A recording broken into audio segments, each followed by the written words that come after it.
إن الحمد لله نحمده ونستعينه ونستغفره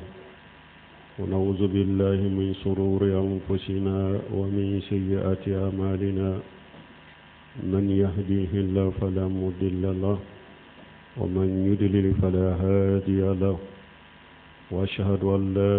إله إلا الله وحده لا شريك له وأشهد أن محمدا عبده ورسوله يا أيها الذين آمنوا اتقوا الله حق تقاته ولا تموتن إلا وأنتم مسلمون يا أيها الناس اتقوا ربكم الذي خلقكم من نفس واحدة وخلق منها زوجها وبث منهما رجالا كثيرا والنساء واتقوا الله الذي تسالون به والأرحام إن الله كان عليكم رقيبا يا أيها الذين آمنوا اتقوا الله وقولوا قولا سديدا يصلح لكم أعمالكم ويغفر لكم ذنوبكم ومن يطع الله ورسوله فقد فاز فوزا عظيما أما بعد فإن خير الحديث كتاب الله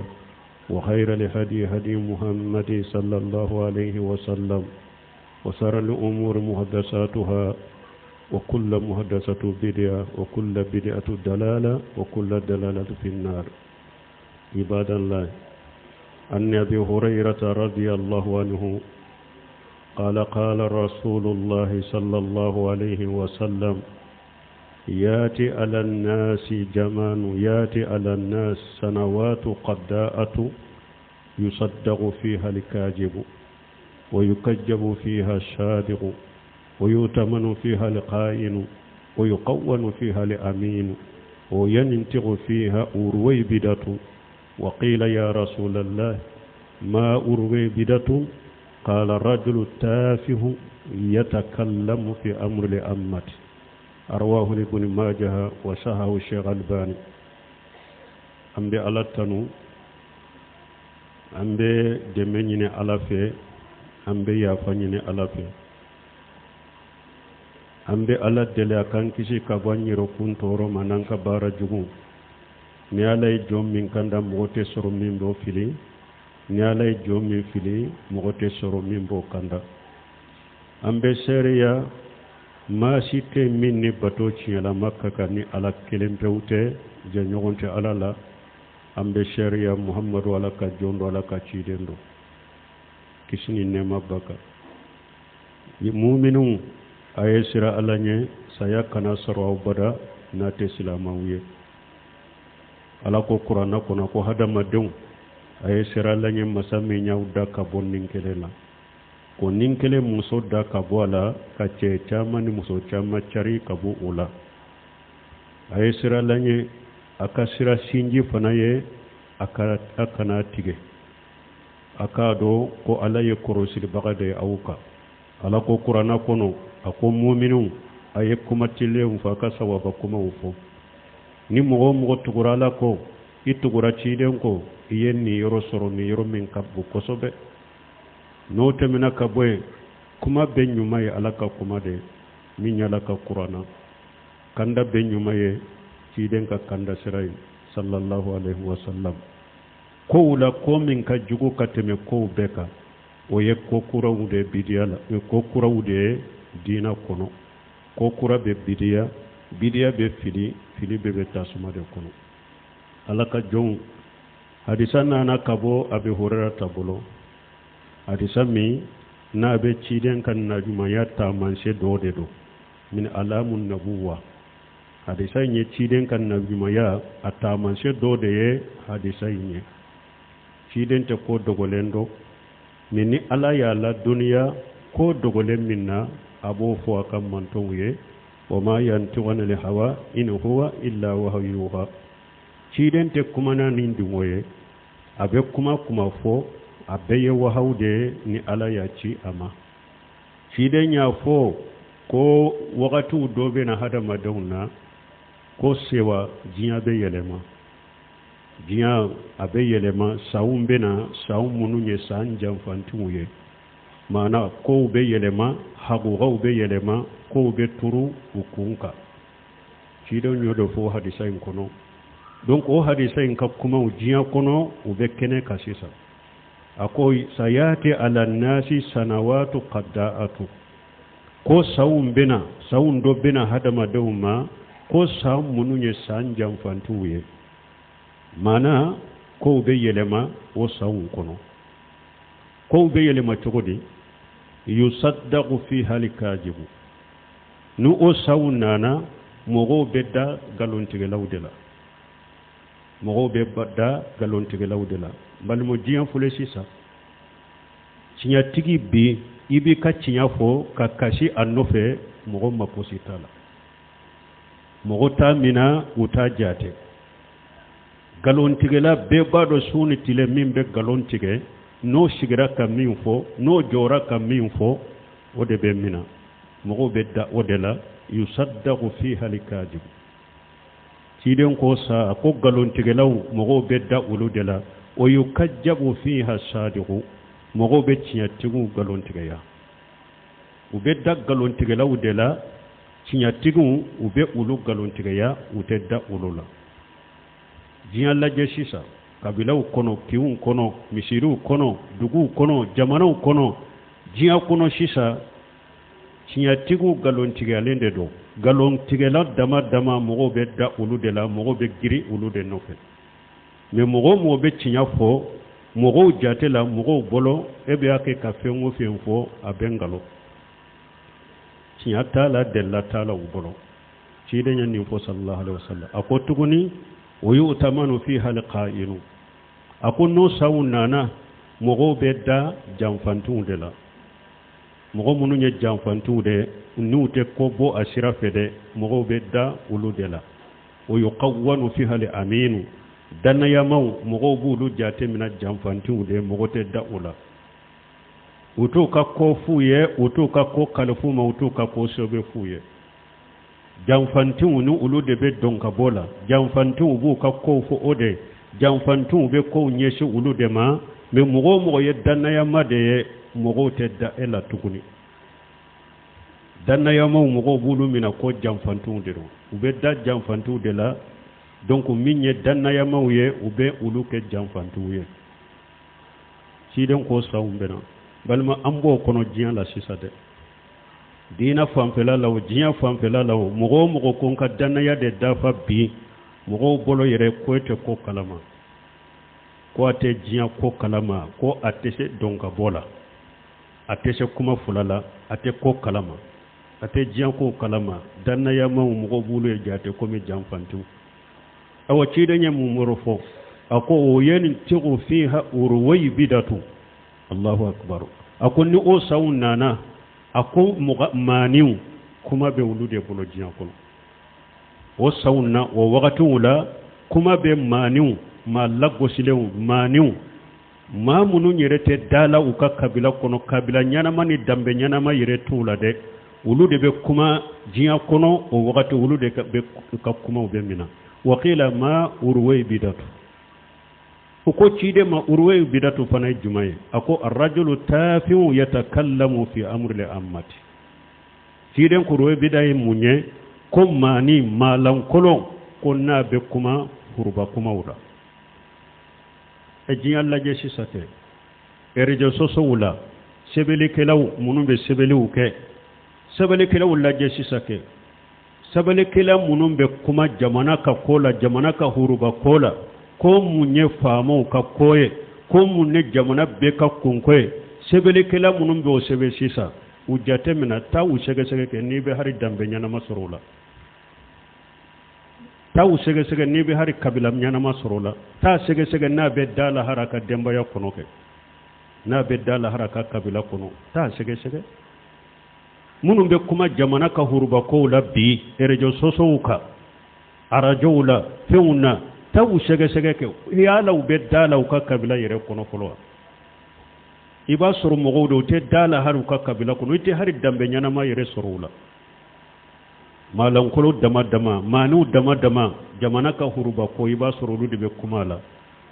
ko intigi yere munun kanka kuma ko na yere iba suru lu dadeleno ma fu dama de be kuma ma fu dama de be sebele ke jamana ya kun ka kobe munu nyere bolo nu kanka kuma kanka sabele kai ba su rulu da delendo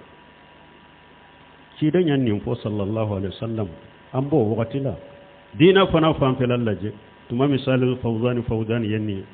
hadisa sarahu ayen nin ko fula de ko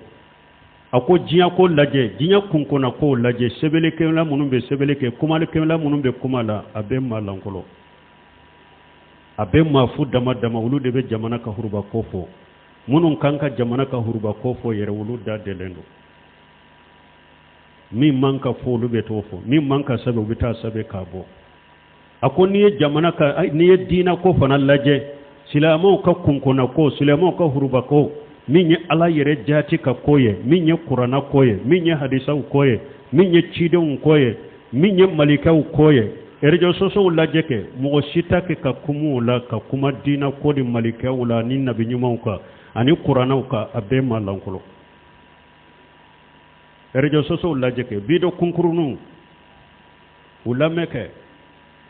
munun be kuma dina yere kola munun be kuma sariya kola munun be kuma halalan haramula munun be kuma alaka jati ka kola munun be kuma malika ka kola munun be kuma qur'ana kola munun be kuma limaniya kola abe malankolo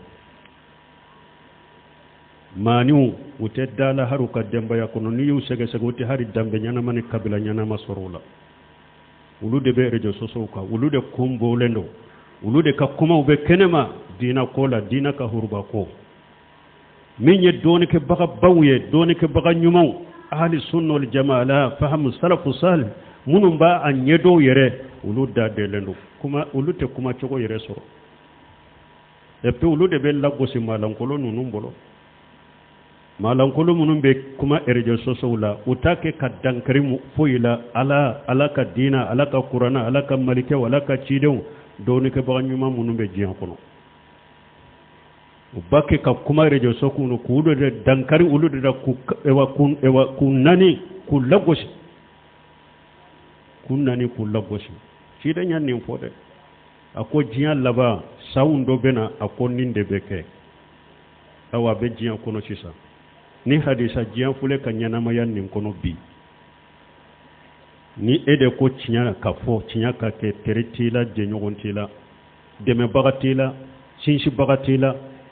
min ke galo nka galondo fo nka galonde sabati jama wuyi waya be giri ode no fo sunu tile ede ka ko be nyanabo ede kam ma ko be nyanabo har ni e munumana uba fo Allahu akbar kasorite foy kan nin galonte gelaw jama be giri wulude ne fesisa danaya ma ni mo min ko bi ne ka dina la seni danaya de nkana alaka dina jamfa nkani nka jama jamfa ede malankolo ede jamfanti ka jama cela date ede la ede ka kuma utejate ede ka kewale utejate parce que ci de nyode fo o yuqawwanu fi hal amin ube danna ya mawde ke mo ko jamfantu yo o wati tawa ube da jamfantu de la sunu tile munumbe e wajiya kono dina kono nka jifa kama nka joyoro kama nka togo kama nka galon tige makote ala jamfalila makote dina jamfalila makote nka jama jamfalila jama uyu waya be giri wulude nefe bi jama ube giri wulude nefe bi balma ni hadisa ayeni hadisa la jejiya kono jiambe la halamina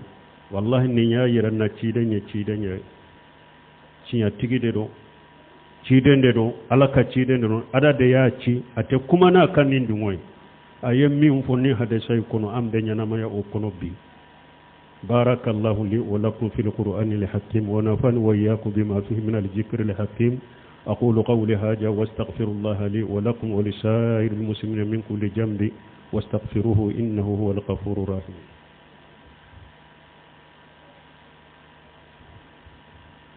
الحمد لله رب العالمين والصلاة والسلام على نبينا محمد وعلى آله وأصحابه وسلم تسليما كثيرا أما بعد وأن حذيفة بن اليمان قال الرسول الله صلى الله عليه وسلم لا تقوم ساعة حتى يكون أسعد الناس بالدنيا لكو ابن اللكي arwahu Tirmidhi wa sahu Sheikh Albani bal mo ciden ka hadisa wore mimbe ni hadisa folo dafa ciden ko jiya te wuli abada ate qiyamate jo abada fo mogo munum beke mogo kunnandi uye jiya kono nukuma bu bolo jiya kono ube jo yoro la jiya kono nafolo bu bolo jiya kono ulu beke jonye lukaw ibnu lukay mani ndew hayta hadisa sarahu laje laim mani ndew hari dambe nyana matula kabila nyana matula hiden ko jiya te wuli abada fo o mogo sugu de beke jiya dunke we jiya beke wulu de bolo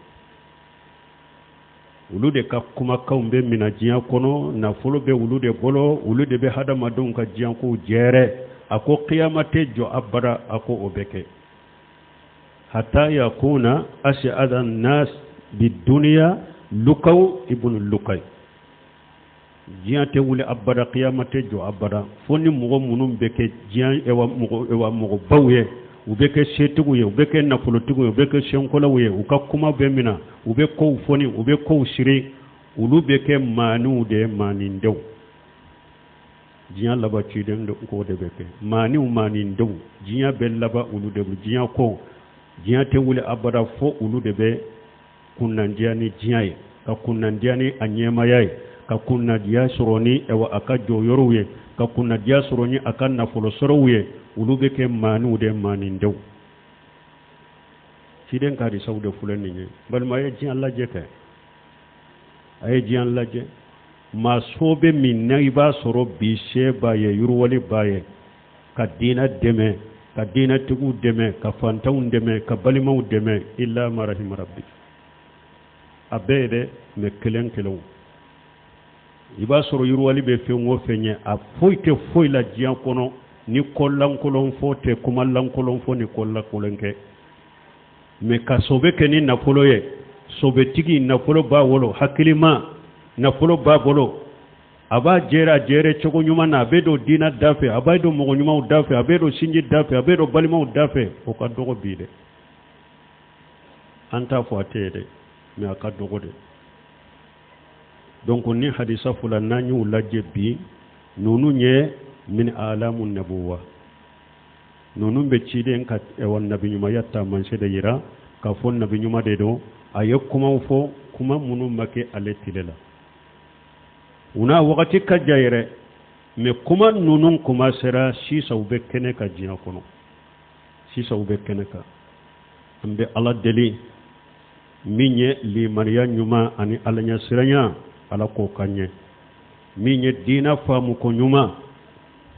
ala alquran wa sunna ala fahmu salafu salih ala ko kanye de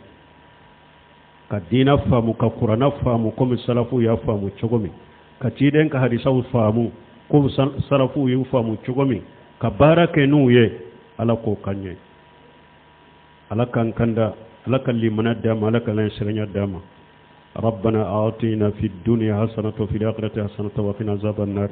ربنا لا تزغ قلوبنا بعد إذ هديتنا وهب لنا من لدنك رحمة إنك أنت الوهاب اللهم اجعل الإسلام والمسلمين وأذل الشرك والمشركين ودمر أعداءك أعداء الدين برحمتك يا أرحم الراحمين وآخر دعوانا الحمد لله رب العالمين